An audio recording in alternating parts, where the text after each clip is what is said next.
goods. These things are, they're not legitimate product. They bear none of the characteristics of the legitimate good, other than the fact that they look identical to them. But the product is completely counterfeit. So we've been able to successfully get around the question of parallel imports. The other part you're talking about could be considered gray market. We don't.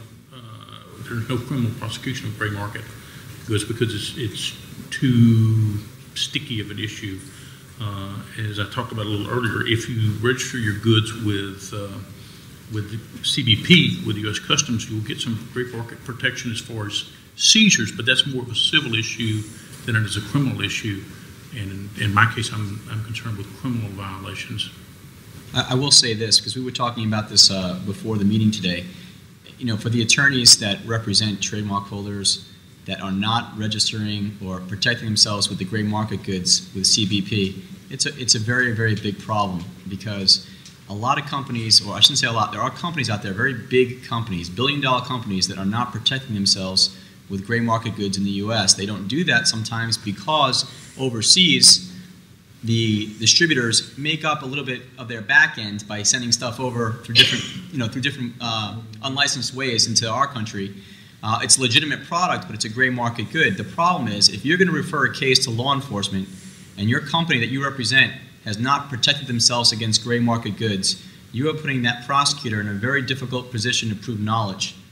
How do you prove that the person knew he was dealing with a counterfeit good when his defense is going to be, hey, that company didn't protect themselves against gray market. I thought I was bringing in gray market good from somewhere in Africa or somewhere in Asia. It's very hard to defeat. And some of the companies now who have recently referred cases to law enforcement are scrambling with their attorneys to start register all these gray market goods, so that when they refer a case to law enforcement doesn't turn around and say, we can't prove this because you didn't protect yourself. We're glad that you met your quotas in other countries, but you can't refer a case to us that we can't prove knowledge. So I think even though we don't prosecute it criminally, it all comes back into play as to why these goods need to be registered, so that we know what's supposed to be in this country legitimately and what's not, and how to defeat their defense of lack of knowledge. Great. I think we have to close it at that. Before we leave you today, we'd like to remind you that MCLE state regulators require CLE program evaluations for CLE accreditation. We value your input as well, so please do complete and return your program evaluations. I would like to thank personally the program chair, Marissa Campbell, for her efforts in putting this panel together today and bringing them here. I'd like to thank Darren Baylor, Carlos Vivanco, and Darla Brown at the ABA for their logistical and technical support in putting the matter together. And most importantly, I'd like you to join me in thanking this excellent panel who have come from across the country and around the world to join us and provide their insight today. Thank you.